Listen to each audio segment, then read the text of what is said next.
ஏசாயா தீர்க்க தரிசன புஸ்தகம் 60ஆம் அதிகாரம் 1-7 வசனங்கள். இந்த அதிகாரம் முழுவதும் தேவன் இந்த வருஷம் முழுவதும் நமக்கு கொடுத்த வாக்குத்தத்த வார்த்தை. வாசிக்கலாமா? ஏசாயா தீர்க்க தரிசன புஸ்தகம் 60ஆம் அதிகாரம் 1-7 வசனங்களை வாசிங்க பார்க்கலாம். ஒருத்தர் சத்தமா வாசிங்க சிஸ்டர், வாசிங்க. எழும்பி பிரகாசி, ஒளி வந்தது, கர்த்தருடைய மகிமை உன்மேல் உதித்தது. இதோ இருள் பூமியையும் காரிருள் ஜனங்களையும் மூடும், ஆனாலும் உன்மேல் கர்த்தர் உதிப்பார், அவருடைய மகிமை உன்மேல் காணப்படும். உன் வெளிச்சத்தினிடத்திற்கு ஜாதிகளும் உதிக்கிற உன் ஒளியினிடத்திற்கு ராஜாக்களும் நடந்து வருவார்கள். சுற்றிலும் உன் கண்களை ஏறெடுத்துப்பார், அவர்கள் எல்லாரும் ஏகமாய் கூடி உன்னிடத்திற்கு வருகிறார்கள். உன் குமார தூரத்திலிருந்து வந்து உன் குமாரத்திகள் உன் பக்கத்திலேயே வளர்க்கப்படுவார்கள். அப்பொழுது நீ அதை கண்டு ஓடி வருவாய். உன் இருதயம் அதிசயப்பட்டு பூரிக்கும்.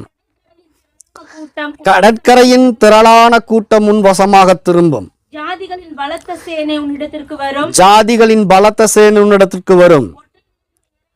ஒட்டகங்களின் ஏராளமும் தேசங்களின் வேகமான ஒட்டகங்களும் உன்னை மூடும். மீதியான் ஏப்பா தேசங்களின் வேகமான ஒட்டகங்களும் உன்னை மூடும். சேபாவில் உள்ள யாவரும் பொன்னையும் தூபவர்க்கத்தையும் கொண்டு வந்து பிரசித்திப்படுத்துவார்கள். சேர்க்கப்படும். உன்னை சேவித்து அங்கீகரிக்கப்பட்டதாய் உன் பலிபீடத்தின் மேல் ஏறும். என் மகிமையின் ஆலயத்தை மகிமைப்படுத்துவேன். ஆமென். என் மகிமையின் ஆலயத்தை மகிமைப்படுத்துவேன். பக்கத்துல கையை பிடிச்சு சொல்லுங்க. மகிமையின் ஆலயத்தை மகிமைப்படுத்துவார். கர்த்தருடைய மகிமையை குறித்து நாம தியானிச்சுட்டு வந்துட்டு இருக்கிறோம். கர்த்தருடைய மகிமை யாத்ராகமம் 19ஆம் அதிகாரம் 16வது வசனத்துல சொல்லப்பட்ட பிரகாரம் 16 நீங்க வாட்சிங்கன்னா, சீனாய் மலையிலே கர்த்தருடைய மகிமை வந்து தங்கினது. 24:16 யாத்ராகமத்துல சீனாய் மலையில கர்த்தருடைய மகிமை வந்துச்சு. ஜனங்க அந்த மலையை நெருங்க முடியல. அதுக்கடுத்தது கர்த்தருடைய மகிமை ஆசாரிப்பு கூடாரத்துல வந்து தங்கினது. யாத்ராகமம் 40ஆம் அதிகாரம் 38 நாம வாசிக்கும் போது கர்த்தருடைய மகிமை ஆசரிப்பு கூடாரத்தை மூடி இருந்தது. மோசையால கூட உள்ள போக முடியல. அதுக்கடுத்தது கர்த்தருடைய மகிமை 2 நாளாகவும் 7ஆம் அதிகாரம் 1-5 வசனங்களை நாம் வாசிக்கும் போது சாலமோனுடைய தேவாலயத்துல வந்து தேவனுடைய மகிமை இறங்கி இருந்தது. தேவனுடைய மகிமை எங்கெல்லாம் வருதோ அங்கெல்லாம் ஒரு சம்பவம் நடக்குது. 2 காரியம் நடக்கு. 1, முதல்ல அக்கினி வரும். அதுக்கப்புறம் மகிமையினால் அந்த இடம் நிரப்பப்படும். சீனாய் மலையில் அக்கினி வந்தது, அதுக்கப்புறம் மகிமையினால் நிரப்பப்படுது. ஆசரிப்பு கூடாரத்தின் மேல அக்கினி ஸ்தம்பம் இருந்துச்சு. பாத்தீங்கன்னா ஆசரிப்பு கூடாரம் மகிமையினால் நிறைந்தது. தேவனுடைய ஆலயத்துல சாலமோன் பிரதிஷ்டை பண்ணும்போது தேவனுடைய அக்கினி வானத்திலிருந்து இறங்கி சர்வாங்க தகன பலிகளை பட்சித்தது. அதுக்கப்புறம் பாத்தீங்கன்னா அந்த ஆலயம் மகிமையினால் நிறைந்தது அப்படின்னு சொல்லி நாம பார்க்கிறோம்.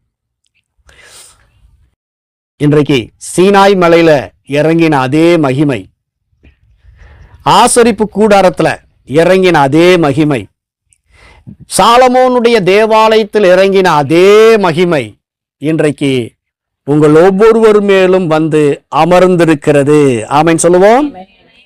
கர்த்தர் சொல்றாரு, கர்த்தருடைய மகிமை உன்மேல் உதித்தது, கர்த்தருடைய மகிமை உன்மேல் காணப்படும், கர்த்தருடைய மகிமை உன்னை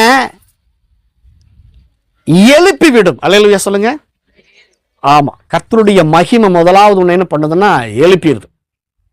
போன வாரத்தில் தியானிச்சோம். கர்த்தருடைய மகிமை உன்னை மூடிச்சுன்னு சொன்னா அசுத்தம் உன்னை தொட வர முடியாது. அசுத்தம் உன்னை தொட வந்ததுன்னா அது பஸ்பம் ஆயிடும். என்ன சொன்னாரு? சீனாய் மலையின் அடிவாரத்துல யாரும் வரக்கூடாதுன்னு சொல்லிட்டார். ஏன்னா என் மகிமை என்ன ஆயிடுச்சு, மலையை மூடி இருக்குது, கவர் பண்ணிருக்குது. அசுத்தம் வந்து அந்த மலையை தொட்டுச்சுன்னு சொன்னா அசுத்தம் என்ன ஆயிரும்? செத்து மடிஞ்சிரும். அதனால உன் ஜனங்கள் யாரும் தொடக்கூடாதுன்னு சொல்லிட்டார். அப்போ அசுத்தம் வந்து நம்மளை தொட முடியாது. சொல்லுங்க, மகிமையின் மேகம், மகிமையின் ஆவியானவர் என் மேல இருக்கிறதுனால அசுத்த என் மேல வந்து தொட முடியாது. அதாவது அசுத்த ஆவிகள் நம்மளை தொட முடியாது. சொல்லுங்க, அசுத்த ஆவிகள் என்னை தொட முடியாது. கர்த்தருடைய மகிமை நம்மளை மூடி இருக்கிறதுனால, கர்த்தருடைய மகிமை நம்ம மேல தங்கி இருக்கிறதுனால, யாத்திராகமம் 40ஆம் அதிகாரம் 38வது வசனத்தின்படி அந்த ஆசரிப்பு கூடாரத்தை மூடின உடனே மோசே கூட உள்ள நுழைய முடியல. மோசே கூட உள்ள நுழைய முடியல. மாம்சத்தின் கிரியைகள் நாம மேற்கொள்ள முடியாது. ஆமென் சொல்லுவோம். கோபம் மேற்கொள்ள முடியாது, எரிச்சல் மேற்கொள்ள முடியாது, உள்ள நுழைய முடியாது. பாவம் உள்ள நுழைய முடியாது. எந்த பில்லி சூனியமும் உள்ள நுழைய முடியாது. எந்த விபத்தின் ஆவிகளும் உள்ள நுழைய முடியாது. சொல்லுங்க, மகிமையின் ஆவியானவர் என் மேல் இருக்கிறார். அல்லேலூயா. மோசேயாலேயே உள்ள நுழைய முடியல. பிசாசு வந்து உள்ள நுழைஞ்சிட்டான், குடும்பத்தை இப்படி ஆட்டி படைக்கிறான். இந்த வார்த்தைகளை எல்லாம் மாத்துங்க. அல்லேலூயா. இப்ப யார் இருக்கா அவங்க மேல? மகிமையின் ஆவியானவர் உன்மேல் இருக்கிறார். தேவனுடைய மகிமை உன்னை மூடி இருக்கிறது. அப்படின்னா யாராலையும் உள்ள நுழைய முடியாது. சொல்லுங்க, பக்கத்துல கையை பிடிச்சு. பாவம் நுழைய முடியாது, பிசாசு நுழைய முடியாது, சாபம் நுழைய முடியாது, வியாதிகள் நுழைய முடியாது, தரித்திரங்கள் நுழைய முடியாது. ஏனென்றால் கர்த்தருடைய மகிமையுள்ள ஆவியானவர் என்னை மூடி இருக்கிறார். இதுதான் உங்களுடைய பாட்டா இருக்கணும். பிசாசு குறித்து பாடிட்டு இருக்க கூடாது. பரிசுத்த ஆவியானவரை குறித்து பாடிட்டு இருக்கணும். உங்களுடைய மைண்ட் எல்லாம் முதல்ல மாறணும். உங்க சிந்தை முதல்ல மாறணும். அல்லேலூயா. பாருங்க, 2 நாளாகமும் 7ஆம் அதிகாரம் 1-5 வசனத்தை வாசிங்க. அங்கே கர்த்தருடைய மகிமை தேவனுடைய ஆலயத்தை அங்கே மூடுகிறது. வாசிங்க, 2 நாளாகமும் 7ஆம் அதிகாரம் 1-3 வசனங்களை சத்தத்தை உயர்த்தி வாசிப்போம். சாலமோன் ஜெபம் பண்ணி முடிக்கிற போது அக்கினி வானத்திலிருந்து இறங்கி சர்வாங்க தகன பலியையும் மற்ற பலிகளையும் பட்சித்தது. கர்த்தருடைய மகிமை ஆலயத்தை நிரப்பிற்று. அல்லேலூயா. சாலமோன் என்ன பண்ணாரா? ஜெபம் பண்ணி முடித்தார். அக்கினி வானத்திலிருந்து இறங்கினது, பலிகளை பட்சித்தது, கர்த்தருடைய மகிமையும் ஆலயத்தை நிரப்பிற்று. பாருங்க, கர்த்தருடைய மகிமை எப்படி வந்துச்சு? முதல்ல அக்கினி வந்ததுக்கு அப்புறம் கர்த்தருடைய மகிமை வந்துச்சு. சொல்லுங்க, அக்கினி வந்ததுக்கு அப்புறம் கர்த்தருடைய மகிமை நிரப்புச்சு. அப்போ பழைய ஏற்பாட்டின் நாட்கள்ல கர்த்தருடைய மகிமைய வெளியில பார்த்தாங்க. பெந்தகோஸ்தே என்னும் நாள் வந்தது. அப்போ 120 பேரு ஒன்று கூடி தேவ சமூகத்தில் உட்கார்ந்துட்டு இருந்தாங்க. கர்த்தருடைய அக்கினி என்னாச்சு? அவங்க மேல இறங்குச்சு. சொல்லுங்க, கர்த்தருடைய அக்கினி என் மேல வந்திருக்குது. கர்த்தருடைய அக்கினி நம்ம மேல வந்துச்சுன்னா அடுத்தது என்ன நடக்கணும்? கர்த்தருடைய மகிமை நம்மை மூட வேண்டும். அல்லேலூயா. கர்த்தருடைய மகிமை நம்ம மேல மூடி இருக்குதா? சொல்லணும் நீங்க. என்னைக்கு அக்கினிமயமான நாவுகள் உங்களுக்கு வந்துச்சோ அன்னைக்கே கர்த்தருடைய மகிமை உங்களை சூழ ஒரு போர்வையை போல போத்திருச்சு.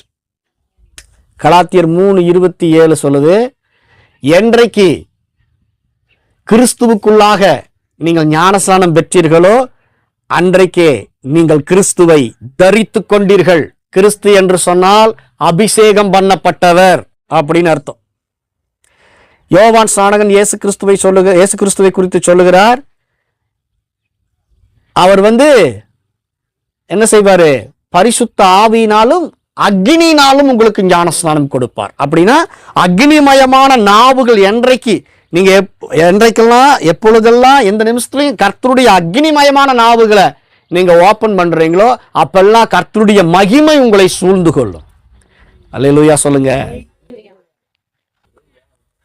அப்ப கர்த்தருடைய அக்கினிமயமான நாவுகள், நீங்க அதை பேசும் பொழுது, அல்லேலூயா, பேசும் பொழுது ஆவிக்குரிய மண்டலத்தில் ஒன்று நடக்குது. கர்த்தருடைய மகிமை உங்களை அப்படியே வந்து கவர் பண்ணிரும். ஏன் நான் அந்நிய பாஷையில பேச சொல்றேன், டங்ஸ் பேச சொல்றேன்? அல்லேலூயா. சாலமோன் ஜெபம் பண்ணினான், அக்கினி வந்து இறங்கினது. மேல் வீட்டறையில் அவர்கள் ஒருமனப்பட்டு ஜெபம் பண்ணினார்கள், அக்கினிமயமான நாவுகள் வந்து இறங்கினது. விபத்துக்கள், ஆபத்துக்கள், பொல்லாங்கு நிறைந்த இந்த உலகத்துல உங்களை நீங்க காப்பாத்திக்கணும், அது உங்களை தாக்கக்கூடாது, அது உங்களை பார்த்து பயந்து ஓடணும் அப்படின்னு சொன்னா, உங்களுடைய ஆலயம், நீங்க தான் தேவனுடைய ஆலயம். 1 கொரிந்தியர் 3:16-17 அப்படிதான் சொல்லுது. நீங்கள் தேவனுடைய ஆலயமா இருக்கிறீர்கள். தேவனுடைய அக்கினி உங்க மேல அது வந்து இறங்கி இருக்குது. அந்த அக்கினி என்ன பண்ணணும்? பலிபீடத்தின் அக்கினி எப்பொழுதும் எரிந்து கொண்டே இருக்க வேண்டும். விளக்கு பரிசுத்த ஸ்தலத்துல எரிஞ்சிட்டே இருக்கணும். பிரகாரத்துல பலிபீடத்துல அக்கினி எரிஞ்சிட்டே இருக்கணும். அல்லேலூயா. அப்படின்னு என்ன செய்ய சொல்றேன்? தொடர்ந்து நீங்க அந்நிய பாஷைகளிலே பேசிக்கொண்டே இருக்க வேண்டும். பரிசுத்த ஸ்தலத்துல வெளிச்சம் இருக்குது. இந்த வெளிச்சத்துல நீங்க என்ன பண்ணணும்? பிரயாணம் பண்ணணும். உங்க ஆத்மா இதையவே சிந்திக்கணும். பரிசுத்த ஸ்தலத்துல விளக்கு வெளிச்சம்னு என்ன அர்த்தம்? என்ன சொல்லி கொடுத்த போன டைமு? உங்க ஆத்மாவிலே இந்த வெளிப்பாடோடு, இந்த வெளிச்சத்தோடு கர்த்தருடைய மகிமை என்ன மூடி இருக்குது. நான் இப்ப கர்த்தருடைய அக்கினியை எடுத்து என்ன பண்ண போறேன்? பேச போறேன். அக்கினிமயமான நாவுகள் என்ன பண்ண போறேன்? அக்னிமயமான நாவுகள் வந்த உடனே கர்த்தருடைய மகிமை தேவனுடைய ஆலயத்தை நிரப்பிருச்சு. இனி எந்த ஆபத்தும் என்னை தொட முடியாது, எந்த விபத்தும் என்னை தொட முடியாது. அல்லேலூயா. எதுவுமே நம்மளை டச் பண்ண முடியாது. அமெரிக்க தேசத்துல ஒரு வாலிப பெண் ஒரு கூட்டத்தை முடிச்சுட்டு நடு ராத்திரி ரோட்ல நடந்து போயிட்டு இருந்தாலும் ஒரு 19 வயசு பிள்ளை. ஆப்போசிட்ல ஒருத்தன் வந்துட்டான். அந்த பிள்ளை என்ன பண்ணோன்னு கெடுக்கணுங்கிற நோக்கத்தோடு அவன் வர்றான். உடனே பரிசுத்த ஆவியானவர் அந்த பெண்மணிக்குள் இருந்து எழும்ப ஆரம்பிச்சார். அல்லேலூயா. அவ கண்ணை மூடி அந்நிய பாஷையில பேச ஆரம்பிச்சா பாருங்க. கர்த்தருடைய அக்கினி அவளை மூடிச்சு. கர்த்தருடைய மகிமை அவளை மூடிச்சு. அவளை கெடுக்க வரோன்னு வந்தவன் கைய உயர்த்தி அப்படியே நிறுத்திட்டான். காலையில் வரைக்கும் அவனுடைய கை கீழே இறங்கவே இல்லை. அல்லேலூயா. இந்த புள்ள பாட்டில் பேசிட்டு அவ பாட்டில் வீட்டுக்கு போயிட்டான். இவன் அப்படியே நின்ன மாதிரி நின்றுட்டான். காலையில் வந்து இயேசுவின் நாமத்தை சொன்னதுக்கு அப்புறம் தான் அவன் கையே கீழே விழுந்துச்சு. அப்போ கர்த்தருடைய மகிமையின் ஆலயத்தை எந்த ஒரு பிசாசாலும் தொட முடியாது. சொல்லுங்க, என் சரீரத்தை பிசாசால தொட முடியாது. அவன் என்ன சொன்னா தெரியுங்களா? அந்நிய பாஷையில பேசின உடனே நல்ல அந்நிய பாஷையில பேசிட்டு அந்த மனுஷனை பார்த்து சொன்னா, I am God's property, devil you cannot touch me அப்படின்னு சொன்ன. பிசாசை நீ என்ன தொட முடியாது, நான் இயேசு கிறிஸ்துவின் சொத்து. அல்லேலூயா. அப்போ நீங்க அந்நிய பாஷையில ஏன் உங்களை பேச சொல்றேன்? நீங்க மகிமையை பார்க்கணும். உங்கள் மூலமா மற்றவங்களுக்கு வெளிச்சம் போகணும் அப்படின்னு சொன்னா இந்த ஆலயம் மகிமையினால் நிறைஞ்சிருக்க வேண்டும். வசனம் சொல்லுது, கர்த்தருடைய மகிமை உன்மேல் உதித்தது, கர்த்தருடைய மகிமை உன்மேல் காணப்படும். நீங்க இதை பேச பேச பேச பேச என்ன நடக்கும் அப்படின்னா, நம்பர் 1, அசுத்தம் உங்களை தொடாது, பிசாசு தொடாது, வியாதி தொடாது, எதுவுமே உங்களுக்குள்ள நுழைய முடியாது. நீங்க சொல்ற மாதிரி பிலிசுனியம், செய்வினை இதெல்லாம் உங்களுடைய ஆலயத்துக்குள்ளே வராது. வந்துச்சுன்னா சுட்டரிக்கப்படும். அல்லேலூயா. அவைகள் எரிந்து சாம்பலாகும். எப்போ? கர்த்தருடைய மகிமை உங்கள் மேல் தங்கி இருக்கிற உணர்வோடு கூட நீங்க அந்நிய பாஷையில பேசும் பொழுது. அல்லேலூயா. அப்போ கர்த்தருடைய மகிமை ஆலயத்தை நிரப்பினது. வசனம் சொல்லுது பாருங்க, 2வது வசனம், கர்த்தருடைய மகிமை கர்த்தருடைய ஆலயத்தை நிரப்பினதினால் ஆசாரியர்கள் கர்த்தருடைய ஆலயத்துக்குள் பிரவேசிக்க முடியல. உள்ள பாருங்க, உள்ள போக முடியாது. ஆசாரியர்களால போக முடியல, மோசேயாலேயே போக முடியல. பிசாசால போக முடியும்னு நினைக்கிறீங்க? அல்லேலூயா. ஏன்? அங்க அக்கினி எரிஞ்சிட்டு இருக்குது, மாம்சத்துக்குள்ள இடம் இல்லை.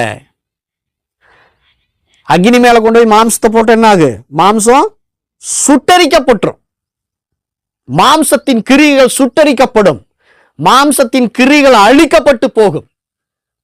அல்லேலூயா. அப்போ இந்த மகிமையில நாம் இன்னொன்னு இருக்கணும், நாம நிறைஞ்சிட்டே இருக்கணும். அல்லேலூயா சொல்லுவோம்.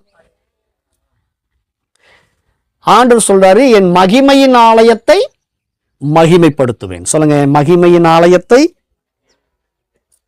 மகிமைப்படுத்துவேன். அப்ப கர்த்தருடைய மகிமையில நிறைஞ்சிருந்தா இது மாத்திரம்தான் நடக்குமா அப்படின்னு கேட்டீங்கன்னா, இதுக்கு மேல ஏகப்பட்ட ஆசீர்வாதங்கள் நமக்கு காத்திருக்குது. வசனம் சொல்லுது, இயேசு என்ன பண்ணாரு? கல்வாரி சிலுவையிலே மரித்தாரா? மரித்தவர் அடக்கம் பண்ணப்பட்டார். கர்த்தருடைய மகிமை என்ன பண்ணுச்சான்? வசனம் சொல்லுது பாருங்க, ரோமர் 6ஆம் அதிகாரம் 4வது வசனத்துல, அவர் பிதாவின் மகிமையினாலே எழுப்பப்பட்டார். அல்லேலூயா. செத்து போன அந்த சரீரம் பிதாவின் மகிமையினாலே மறுபடியும் எழுப்பப்பட்டது. பிதாவின் மகிமைங்கிறது என்ன? ரோமர் 8ஆம் அதிகாரம் 11வது வசனம் சொல்லுது, கிறிஸ்துவை மரித்தோரிலிருந்து எழுப்பினவருடைய ஆவி உங்களில் வாசமாயிருந்தால்.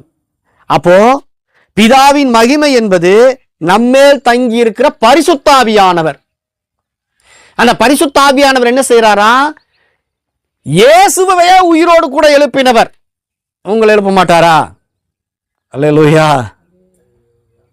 உங்க ஜெப ஜீவிதத்தை மறுபடியும் எழுப்புவார், உங்கள் பரிசுத்த ஜீவிதத்தை மறுபடியும் எழுப்புவார், உங்களுடைய ஆசீர்வாத வாழ்க்கையை மறுபடியும் எழுப்புவார். அல்லேலூயா. வசனம் சொல்லுது, உங்கள் பிரேத குழியில் இருந்து உங்களை நான் வெளிப்பட பண்ணுவேன்.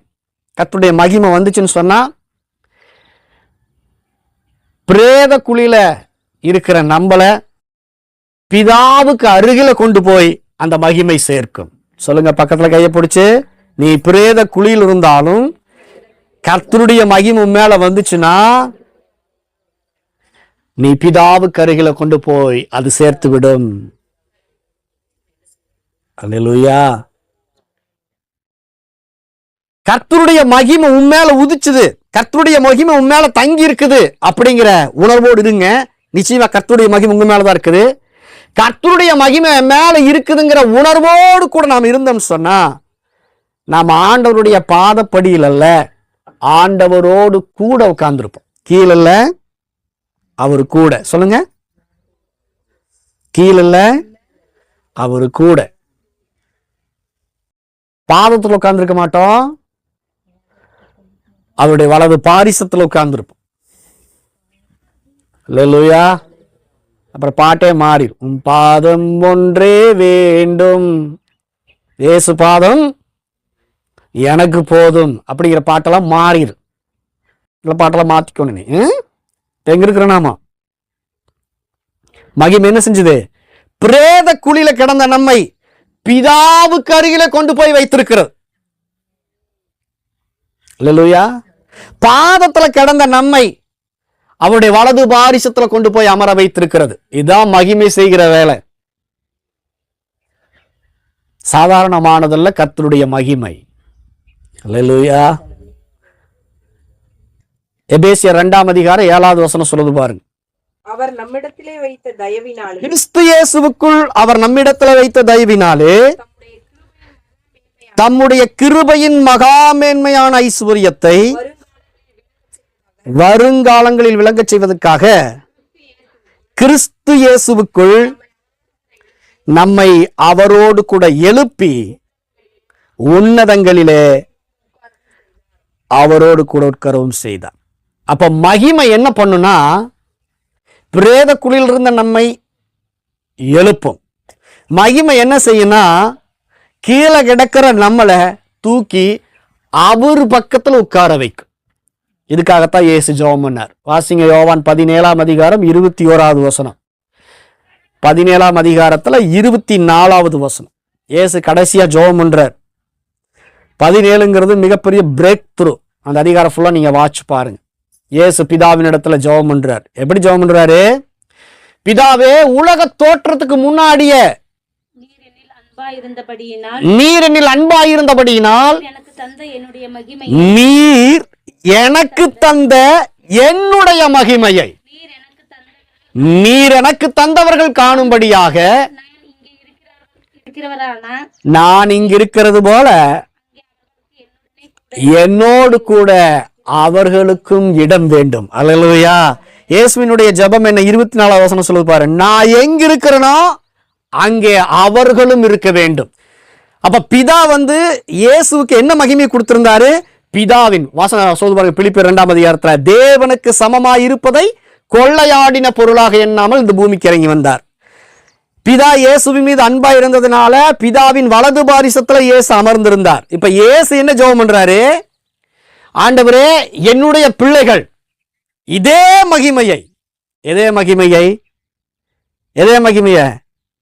காணியாட்சிக்கு புறம்பல்ல, ஆலயத்துக்கு புறம்பா இல்ல, உள்ள இன்னும் ஒரு ஸ்டெப் மேல போய் பிதாவின் வலது பாரிசத்துல நான் எப்படி அமர்ந்திருக்கிறேனோ அதே மாதிரி அவர்களையும் நான் அமர வைத்து அவர்களை நான் மகிமைப்படுத்த விரும்புகிறேன். அல்லேலூயா. அப்ப கர்த்தருடைய மகிமையில நீங்க நிரம்பும் பொழுது நீங்க இங்க இருக்கிறது இல்ல, உங்களுடைய ஆவி மனுஷன் பிதாவின் வலது பாரிசத்துல இயேசு கிறிஸ்துவோடு கூட அமர்ந்து சகலத்தையும் ஆண்டு கொள்ளக்கூடிய ஒரு கட்டத்துல கர்த்தர் வைக்கிறார். அல்லேலூயா. ஜபமெல்லாம் மாறிடணும், பாட்டெல்லாம் மாறிடணும். இந்த மகிமை உங்கள் மேல இருந்துச்சுன்னு சொன்னா நீங்க பாதத்துல போய் விழ மாட்டீங்க, எல்லாம் உங்க பாதத்துல விழும். ஏசாயா 60ஆம் அதிகாரம் ஃபுல்லா வாட்ச் பாருங்க. அப்படித்தான் இருக்கு. அப்போ தேவனுடைய மகிமையை சுமந்திருக்கிறீர்கள். எதை சுமந்துட்டு இருக்கிறீங்க சொல்லுங்க, பக்கத்துல கைப்பிடிச்சு. தேவ மகிமையை சுமந்திருக்கிறேன். எதை சுமந்துட்டு இருக்கிறீங்க? இதத்தான் இயேசு சொன்னார். கர்த்தருடைய ஆவியானவர் என் மேல் இருக்கிறார். பேதுரு சொல்றார் பாருங்க, 1 பேதுரு 4:14 மகிமையுள்ள ஆவியானவர் உம்மேல் தங்கி இருக்கிறார். அல்லேலூயா. அப்ப தேவனுடைய மகிமை உங்களை மூடும். எப்பன்னா நீங்க நல்லா அக்னியில நிரம்பும் பொழுது. எந்த அளவுக்கு அக்னியில் நிரம்புறீங்களோ அந்த அளவுக்கு கர்த்தருடைய மகிமை உங்களை மூடும். செத்து போய் கிடக்கிற உங்க செல்லெல்லாம் உயிரடைய செஞ்சிரு. செத்து போன உங்களுடைய பிசினஸ், செத்து போய் கிடக்கிற எல்லாமே, ஆவி, ஆத்மா, சரீரம், உங்க வீட்டில் இருக்கிற எல்லாமே உயிரோடு கூட அவர் எழுப்பிடுவார். இந்த மகிமையில நீங்க அப்படியே இருந்தீங்கன்னா. அதனாலதான் என்ன சொல்றேன், ஒரு மகிமை கர்த்தருடைய வெளிச்சம். அத வசனம் சொல்லுது பாருங்க, எழும்பி பிரகாசி, உன் ஒளி வந்தது, கர்த்தருடைய மகிமை உன்மேல் உதித்தது. எழும்பி பிரகாசிங்கிற அந்த இடத்துல வித்தின் பிராக்கெட்ல ஆம்பிளிஃபையர்ல என்ன சொல்லப்பட்டிருக்குன்னா, உங்களுடைய மன உளைச்சல் இருந்து நீங்க எழும்புங்கிறார். உங்க மன பாரத்திலிருந்து நீங்க எழும்புங்கன்னு சொல்றார். பவுல் சொல்லும் போது எபிரேயர் 12:1 மேகம் போன்ற இத்தனை திரளான சாட்சிகள் நம்மை சூழ்ந்து கொண்டிருக்க பாரமான யாவற்றையும் நம்மை சுற்றிலும் நெருங்கி நிற்கிற பாவத்தையும் தள்ளிவிட்டு அப்படின்னு சொல்றார். அப்ப பாவம், பாரம், மன உளைச்சல், இது எல்லாமே இதுல இருந்து எந்திரிக்கணுமா சொல்லுங்க. இதுல இருந்து நம்மளுக்கு ஒரு சேர் கொடுக்கப்பட்டிருக்குது. என்ன சேரு? மன உளைச்சலுங்கிற சேர். அதுலயே உட்காந்துட்டு இருக்கிறோம். பாரங்கிற சேர், அதுலயே உட்காந்துட்டு இருக்கிறோம். அதனாலதான் என்ன சொல்றாரு, அங்கிருந்து எலும்பு, அங்கிருந்து எலும்பு. அந்த மன உளைச்சல் எங்க இருக்குது? கீழே இருக்குது. அங்கதானே உட்காந்துருக்கோம். அது மேலதானே உட்காந்துருக்கிறோம். மோசே எங்க கொண்டிருந்தாரு? யாத்திராகமம் 17ஆம் அதிகாரத்துல அவர் ஜெபம் பண்ணும் போது அவருடைய கைகள் தளர்ந்து போனது. உடனே ஆரோனும் ஊரும் என்ன பண்ணாங்க, ஒரு கல் ஸ்டூல், என்ன ஸ்டூலு? கல் சேரு. என்ன சேரு? ஒரு கல்லை கொண்டு போய் வச்சாங்க, அதுல உட்கார வச்சாங்க மோசே. அந்த கல் தான் நியாயப்பிரமாணம். அப்ப அந்த கல் சேர் தான் மோசையினுடைய சேரு. அதே மாதிரி நம்மளுக்கு நிறைய சேர்லாம் இருக்குது. என்னென்ன சேர்லாம் இருக்குது? மன உளைச்சலுங்கிற சேரு, டிப்ரெஷன்ல இருந்து வெளியே வாங்குறார், பாரத்திலிருந்து வெளியே வா, கவலையிலிருந்து வெளியே வா, துக்கத்திலிருந்து வெளியே வா, வேதனையிலிருந்து வெளியே வா. நீ கவலைப்படுறதுனால ஒரு சரீரத்தில் ஒரு முளத்தை நீ கூட்ட போறது கிடையாது. அப்ப அதிலிருந்து எலும்பு அப்படிங்கிறார். அதெல்லாம் எங்க இருக்குது? அப்போ நமக்கு கீழவா இருக்குது. ஆண்டவர் என்ன சொல்றாரு? கர்த்தருடைய மகிமை உண்மையில இருக்குது, அதனால நீ அதுல உட்காரணுங்கிற அவசியம் இல்ல, அதை விட்டு எழுந்துரு, உன்னுடைய மகிமை பிரகாசிக்க போகுதுன்னு கர்த்தர் சொல்றார். அல்லேலூயா, அல்லேலூயா. அப்ப கர்த்தருடைய மகிமை வந்துருச்சுன்னு சொன்னா எதுவுமே நம்மளை தொட முடியாது. கர்த்தருடைய மகிமை நம்ம மேல இருக்குதுன்னு சொன்னா அதை நீங்க ஃபீல் பண்ணீங்கன்னா எதெல்லாம் வரும் தெரியுமா? உங்களை கர்த்தர் உன்னதத்துல கொண்டு உட்கார வைக்கிறது மாத்திரம் இல்ல, சகலத்தை ஆளுகை செய்யக்கூடிய ஒரு பொசிஷன்ல வைக்கிறது மாத்திரம் இல்ல. வசனம் சொல்லுது, என் மகிமையின் ஆலயத்தை நான் மகிமைப்படுத்துவேன். இதுக்கு மேல ஒரு மகிமை என்ன வேணும் சொல்லுங்க? பிதாவை ஒருவனும் ஒரு காலும் கண்டதில்லை, பிதாவின் மடியில் இருக்கிற ஒரே பேரான குமாரனை அவரை வெளிப்படுத்தினார். இதுவரையிலும் பிதாவை நம்மளால பார்க்க முடியல. இந்த மகிமை என்ன பண்ணிச்சு தெரியுமா? பிதாவினுடைய பக்கத்திலே கொண்டு போய் நம்மளை உட்கார வச்சிருச்சு. அல்லேலூயா. பாதத்தடியில் இல்ல, பிதாவின் மடியில. பக்கத்துல கை பிடிச்சு சொல்லுங்க, பிதாவின் மடியில. அப்படின்னு என்ன சொல்ல வர்றாரு? பாதத்துல போய் உட்கார்ந்து என்ன பண்ணுவாங்க எல்லாரும்? பழைய ஏற்பாட்டு பரிசுத்தவான்கள் எல்லாம் உபாகம் 33ஆம் அதிகாரம் 3ஆம் வசனம் சொல்லுது, பாதப்படியில் போய் உட்கார்ந்து கெஞ்சுவாங்க. அல்லேலூயா. அப்ப பாதப்படியில் இருக்கிறவங்க கெஞ்சுவாங்க, பிதாவின் மடியில் இருக்கிறவங்க அவரை கொஞ்சுவாங்களா? அல்லேலூயா. கெஞ்சர ஜெபம் நிறுத்தப்பட வேண்டும், அவரை கொஞ்சர ஜெபம் துதி அதிகரிக்கப்பட வேண்டும். அல்லேலூயா. ஏன்னா பாதத்தடியில் அல்ல, பிதாவின் மடியில் இருக்கிறோம். பிரேத குழியில் அல்ல, பிதாவுக்கு அருகில் இருக்கிறோம். அல்லேலூயா. இதெல்லாம் எப்பங்க? இதெல்லாம் சாத்தியமா? அப்படித்தான் கர்த்தர் நம்மளை வச்சிருக்கிறார். அப்படித்தான் நீங்க ஃபீல் பண்ணணும். அல்லேலூயா. நம்ம வேலை என்ன? நோவாவுடைய வேலை என்ன? நோவாவுடைய வேலை என்ன? நோவா பேழைய கட்டணும். நோவாவுடைய வேலை பேழைய கட்டுற வேலை. பூமியை தண்ணியால நிரப்புற வேலை யாருடைய வேலை? ஆண்டவருடைய வேலை. சொல்லுங்க. வேலையை கட்டுறது நோவா வேலை. உலகத்தை தண்ணியால நிரப்புறது தேவனுடைய வேலை. செங்கடலை பார்த்து கோலை நீட்டுறது மோசையினுடைய வேலை.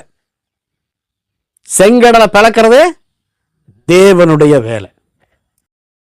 எரிகோவை சுத்தி நடக்கிறது ஜோசுவாவுடைய வேலை. எரிகோவுடைய மதில கீழே தள்ளுறது தேவனுடைய வேலை. அல்லேலூயா.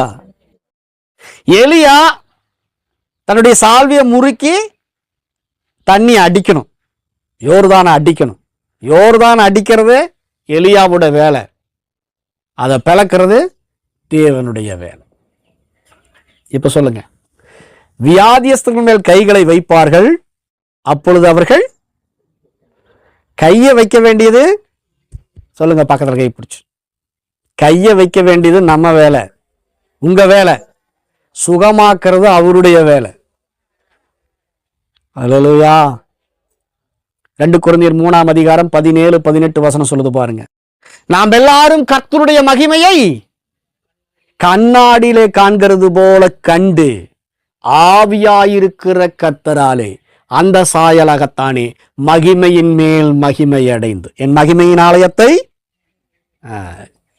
குளோரி டு குளோரி, மகிமையின் மேல் மகிமை அடைந்து அந்த சாயலாகத்தானே நாம மறுரூபமாக்கப்படுகிறோம். வசனம் என்ன சொல்லுது? கர்த்தருடைய மகிமை. இப்ப நான் சொல்றேன் இல்லையா, கர்த்தருடைய மகிமை எங்க இருக்குது? எம்மேல இருக்குது. சொல்லுங்க, கர்த்தருடைய மகிமை. நீங்க டங்ஸ் பேசும்போது அல்லது கர்த்தருடைய வார்த்தைகளை பேசும்போது அந்த மகிமை ஒரு போர்வை மாதிரி இருக்கிறத நீங்க ஃபீல் பண்ணுவீங்க. இப்படி நீங்க பார்க்க பார்க்க பார்க்க பார்க்க, சொல்லுங்க, பார்க்கிற வேலை என் வேலை, நான் பார்த்த மாதிரியே மாத்துறது ஆவியானவருடைய வேலை. சொல்லுங்க பக்கத்துல கைப்பிடிச்சு. பார்க்க வேண்டிய வேலை என் வேலை, மாற்ற வேண்டிய வேலை அவருடைய வேலை. அல்லேலூயா.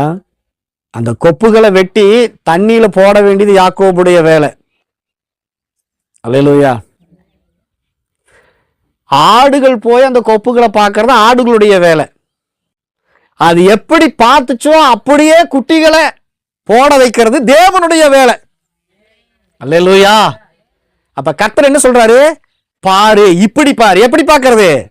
கர்த்தருடைய ஆவியானவர் என் மேல் இருக்கிறார், மகிமையின் ஆவியானவர் என் மேல் இருக்கிறார். நான் அவருடைய ஆலயமா இருக்கிறேன். அவருடைய மகிமை என்ன மூடி இருக்குது, அவருடைய பிரசன்னம் என்ன மூடி இருக்குது. அதனால எந்த பிசாசும், எந்த பாவமும், எந்த விதமான அசுத்தங்களும் என்னை தொட முடியாது. இப்படி பார்க்கணும். அல்லேலூயா. எப்படி பார்க்க சொல்லிட்டாங்க? நீ பாவி, நீ அவருடைய பாதத்துல போய் கெட. அப்படிப்பட்ட பிரசங்கத்தை கேட்கக்கூடாது. அதெல்லாம் ஆரம்ப ஸ்டேஜ். அல்லேலூயா. இப்ப நீங்களா வளர்ந்துட்டீங்கன்னு நான் விசுவாசிக்கிறேன். எத்தனை பேர் விசுவாசிக்கிறீங்க? அப்போ ஆலயம் மகிமைப்படுத்தப்படுகிறது. கர்த்தர் சொல்றாரு, நீ இந்த ஆலயத்தை, எந்த ஆலயத்தை பக்கத்துல கை சொல்லுங்க, நீங்க ஒரு ஆலயம், தேவனுடைய ஆலயம். சொன்னார் இல்லையா? பரிசேயர்களா வந்து சொல்றாங்க, வேதபாரர்களா வந்து சொல்றாங்க, யோவான் 2ஆம் அதிகாரத்துல இந்த ஆலயத்தை இடித்து போடுங்கள் ஏசு சொல்றார். 3 நாளைக்குள்ள நான் எழுப்புறேங்கிறார். அவங்க உடனே என்ன சொல்றாங்க? இந்த ஆலயத்தை கட்டுறதுக்கு 46 வருஷம் ஆச்சு, நீங்க 3 நாளுக்குள்ள எழுப்பிடுவீங்களா அப்படின்னு கேட்கிறாங்க. இயேசு எதை பத்தி பேசினாரா? 21வது வசனம் சொல்லுது பாருங்க. அவர் தம்முடைய சரீரமாகிய ஆலயத்தை பேசினார். இப்ப சொல்லுங்க, நீங்க யாருடைய சரீரம்? கிறிஸ்துவின் சரீரம். அல்லேலூயா. நீங்க யாருடைய ஆலயம்? தேவனுடைய ஆலயம். அல்லேலூயா. அப்ப கர்த்தர் 3 நாளுக்குள்ள அந்த சரீரத்தை எழுப்பினாரா இல்லையா? எழுப்பினார். அல்லேலூயா. நீங்க தேவனுடைய ஆலயமா இருக்கிறீங்க. ஒரு 3 நாளைக்கு இதே இதுல இருங்க. கர்த்தர் உங்களுக்குள்ள செத்து போன எல்லாத்தையுமே உயிரோடு கூட எழுப்புவார். அல்லேலூயா. அப்போ தேவன் தம்முடைய ஆலயத்தை மகிமைப்படுத்துகிறார். சரி, அவர் ஆலயத்தை எப்படி மகிமைப்படுத்துறாரா? ஏசாயா 60ஆம் அதிகாரத்துல வாசிக்கும் போது அதை மட்டும் வாசிச்சிடலாம். அடுத்தது நம்ம அடுத்த வாரம் பார்க்க போறோம்.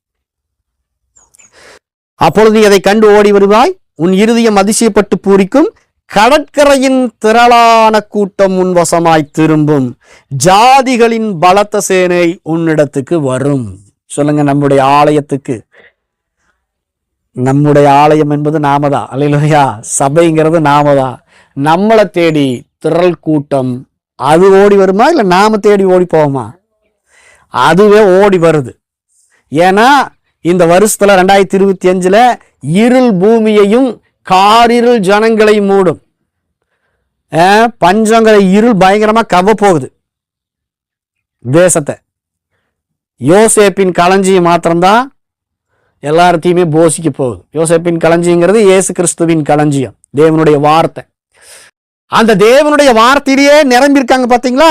அவங்களுக்கு பஞ்சமே இருக்காது. அவங்க மத்தவங்களுக்கு என்ன பண்ணுவாங்க? படி அளப்பாங்க. அல்லேலூயா. எங்கேயும் அங்க வெளிச்சம் உதிக்குது, அங்க தானியம் இருக்குது, அதனால நாம எல்லாரும் அங்க போவோம் அப்படின்ட்டு ஓடி வர போறாங்க. கையை தட்டுங்க.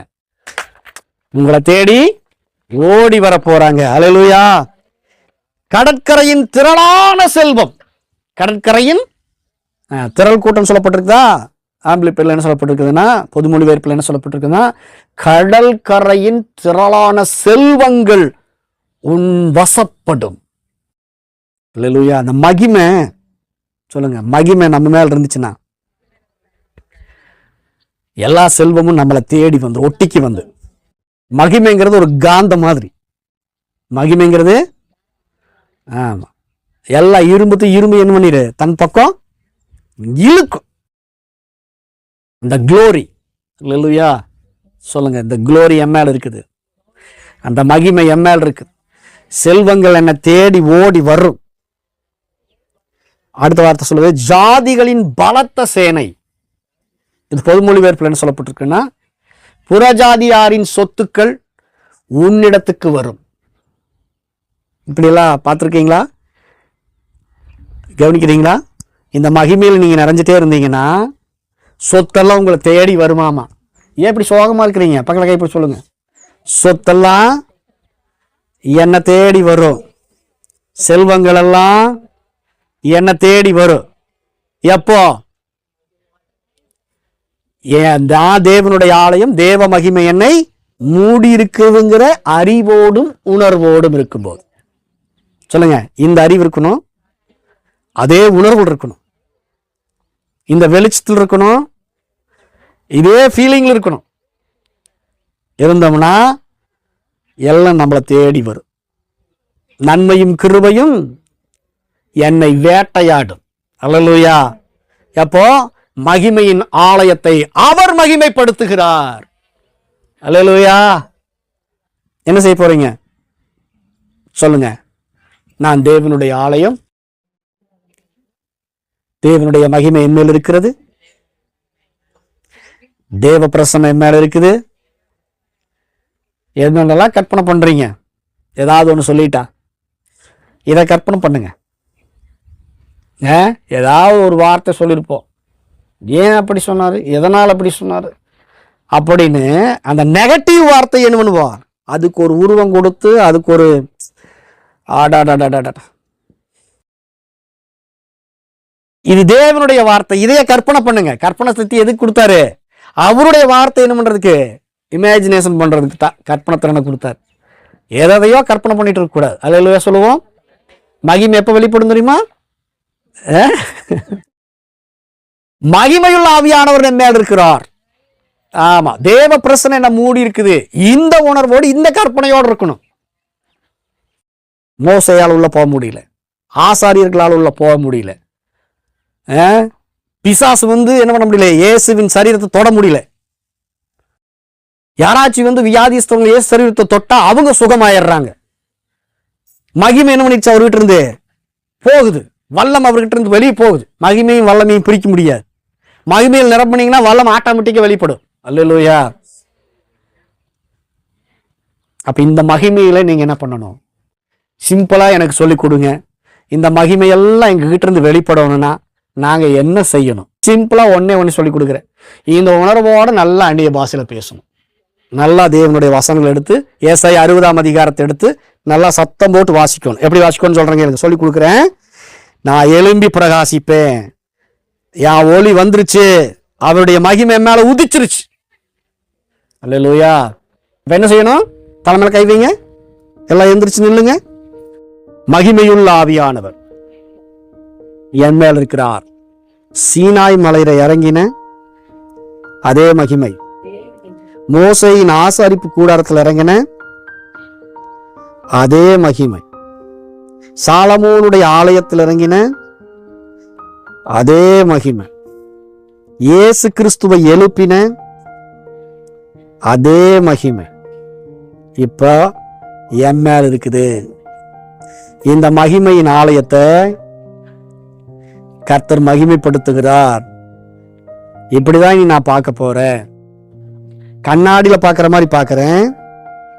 பார்க்க வேண்டிய வேலை என் வேலை, மாற்ற வேண்டிய வேலை ஆவியானவருடைய வேலை. இப்படிதான் சொல்லி நீங்க அந்நிய பாஷையில பேசணும். பேசலாமா? 5 நிமிஷம். லோதா ரபா லஹாந்தன ரபு. கர்த்தருடைய மகிமை இப்படி நீங்க ஃபீல் பண்ணீங்கன்னா நீங்க நடந்து போயிட்டு இருக்கும் போதே பிசாசு அலற ஆரம்பிக்கும். நீங்க நடக்கும் போதே பிசாசு அலற ஆரம்பிச்சிடும். அடுத்தவங்க கிட்ட இருந்து வெளியே வர ஆரம்பிச்சிடும். இந்த ஃபீலிங்கோட வியாதியஸ்தர்கள் மேல கை வச்சீங்கன்னா அவங்க சுகமாயிருவாங்க. அல்லேலூயா. இதை தொடர்ந்து ஒரு வாரம் நீங்க பிராக்டிஸ் பண்ணணும். உங்க வாழ்க்கை முழுவதும் இதை பிராக்டிஸ் பண்ணணும். உங்க மூலமா நிறைய ஆத்துமாக்களை கர்த்தர் கொண்டு வர போகிறார். கர்த்தர் உங்களை ஊழியத்தில் எடுத்து பயன்படுத்த போறார். அநேகர சுவிசேஷ ஊழியங்களை பயன்படுத்த போறார். சுகமளிக்கிற ஊழியத்துல பயன்படுத்த போறார். பிசாசுகளை விரட்டுகிற அந்த காரியத்தை செஞ்சு அநேகரை நீங்க என்ன பண்ண போறீங்கன்னா ரட்சிப்புக்குள்ள கொண்டு வர போறீங்க. அந்நிய பாஷையில பேசுங்க. என் மகிமையின் ஆலயத்தை நான் மகிமைப்படுத்துவேன். கர்த்தர் சொல்றாரு, முந்தின ஆலயத்தின் மகிமையை பார்க்கிலும் பிந்தின ஆலயத்தின் மகிமை பெரிதாயிருக்கும். முந்தின ஆலயம் சாலமோனுடைய ஆலயம், பிந்தின ஆலயம் இயேசு கிறிஸ்துவின் ஆலயம். முந்தின ஆலயம் வெள்ளியினாலும் பொன்னினாலும் அலங்கரிக்கப்பட்ட ஆலயம். பிந்தின ஆலயம் வெள்ளியினாலும் பொன்னினாலும் மாத்திரம் அல்ல, வல்லமையினாலும் மகிமையினாலும் நிரப்பப்பட்ட ஆலயம். நீங்கெல்லாம் பிந்தின ஆலயம். இந்த ஆலயத்தினுடைய மகிமை, இந்த ஆலயத்திலிருந்து புறப்படுகிற வல்லமை அநேகருடைய கண்கள் இருக்கிற கண்ணீரை துடைக்கக்கூடிய மகிமை, அநேகருடைய பிரச்சனைகளை மாற்றக்கூடிய மகிமை உங்களிலிருந்து வெளிப்படும் என்று கர்த்தர் சொல்லுகிறார். லாட்படா கபர் ரகான் தனர் ரபௌஷே லக்ஷர கிளப்ரதுனா ஏர்ரெம்மே நெகல்பனா ஹந்தல ரபோ.